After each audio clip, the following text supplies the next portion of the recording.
taabagalka horumarka hirgalay ee ciyaaraha gobolka Togdheer waa mid maalinba maalinta ka dambaysa kor u sii kacaya. garoonka kubadda cagta Alamsey Stadium waxaa galabnimadii shalay ciyaar xiisa badan ku dhex martay naadiyada Caafi iyo naadiga dowladda hoose ee Burco. ciyaartan oo ahayd fiinalka koobka loogu magac daray Halkaraan Cup oo qabanqaabadeeda iyo hirgalka koobkani juhdi badan uu geliyay sidii uu u qabsoomi lahaa. Maxamed Cabdi Samad oo ah wiil dhalinyaro kana tirsan naadiga akhriska iyo qoraalka Halkaraan iyo maamulka wasaaradda ciyaaraha gobolka Togdheer waxaana garoonka soo buuxdhaafiyay kumanaan taageerayaal ah oo u soo daawasho tagay qabsoomidda fiinalkan xiisaha badan. Maxamed Cabdi Samad hirgaliyaha koobkani ayaa faahfaahin dheeriya ka bixiyay. waxaan ugu talagalay isdhexgalka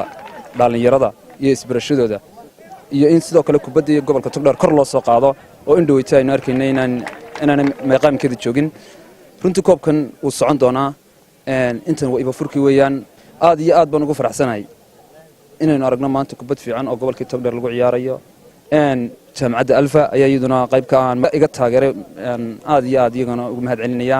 macallimiinta labada kooxood ee Caafi iyo dowladda hoose ayaa iyaguna telefishinka Ariel uga waramay isbeddelka horumarineed iyo ifaafaalaha cusub ee kubadda cagta gobolka Togdheer. كل لبدا كوحد waxay ciyaarayaan kubad fiican oo bila dagaal ah kulay waxaan u mahad celinayaa kala xagga ururka Halkaraan oo ah qalin qoraalka hadii la helo ilaa 3 urur oo kale ama 4 shirkadooda kale sida Halkaraan u shaqeeya kubadda gobolka way horumar lahayd insha Allah waxaan rajaynayaa in kubadda gobolka soo celino. koobku waa isdhexgalka bulshada aad iyo aad bay u fiican tahay in dhalinyarada la madadaaliyo waa aragtaan taramboodka dadkaas wuxuu bay ahaan lahayn dad suuqa dhex maraya qoladan Halkaraan aad iyo aad baan uga mahad celinayaa. inta iyadu hadii qurbo joogteedu iyaguna maxay tahay aad noo soo taageereen noqotaba rijo weyn baan leenahay haddana nahay gobolka Togdheer. hogaamiyayaasha labada kooxood ayaa iyaguna aad u soo dhaweynaya koobkani waxaanu mid waliba u arkaa mid kor u qaadaya sumcadda gobolka Togdheer. kulka maanta waa kulan xamaasadiisa gaarka ah wata ciyaar kooba waxaan isku soo baxnay kooxda Caafi kulli si wanaagsan ma socota ciyaar qurux badan ma socota arjina insha Allah inay guuleysano aniga kooxda والله waxaan waxaan galay rajo wanaagsan markay taarbuunkayga gobolkayga iyo saxaafadeedii iyo ururadii wada shaqeeyaan waxaan rajo fiican ma naga insha Allah waxaan rajaynayaa sumcadii ku soo celin gobolka laha.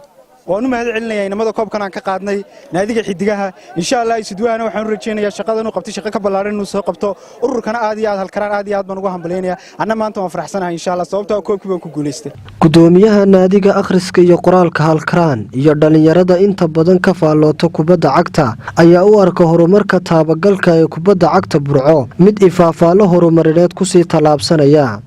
tartankan maanta saddexda casho ee hore soo socday maanta gabagabadiisa aynu joogno 6 kooxood ay ku tartameen labadii kooxood u dambeeyayna maanta runtii ay finalkii wada ciyaarayaan wuxuu ka mid yahay runtii dadaalada aan ugu jirno isdhexgalka dhalinyarada iyo dhalinyarada burcashadii ay u noqon lahaayeen kuwa unita oo gacmaha is haysta waxa ku yimi kobac baaxad leh oo ballaaran runtii markaan la xaqirayn horumarka ciyaaraha gobolka Togdheer ka wada dheeragsanahay sanadii ugu dambeeyay uu gaab ku jiray. xilligan waxa la helayaa dhalinyaro fara badan oo u heelan ciyaaraha rajadii dhalinyarta shacabka gobolka Togdheer waxaan u mahadnaqaynaa cid kasta oo qaban qaabisay waxa la yiri qofka aan ummadda ilaahay boortay u mahadnaqin ilaahayna u mahadnaqo subhanahu wa ta'ala cid kasta oo qaban qaabadeedan lu kulahayd waan u mahadnaqaynaa. waan jeclaa intii magacayga dub garoonka soo galay macnaha muddo 6 bilood ah marka koobkii koobaad aanu qaadno intaan safarno kuwa kalena saaya sidii si ka fiican u dadaalna inay u qaadaan.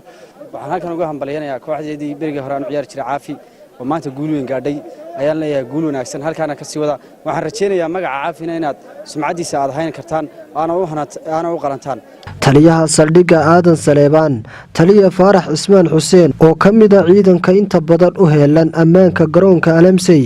ayaa ku dhiirigeliyay dhalinyarada gobolka Togdheer in ay sii wadaan dadaalka ay ugu jiraan kubadda cagta gobolka Togdheer. ciidanka ammaanka oo aan hogaaminayo anigu aan saldhiggan soonkan xukuumadda aan taliye ka ahay Aadan Saleebaan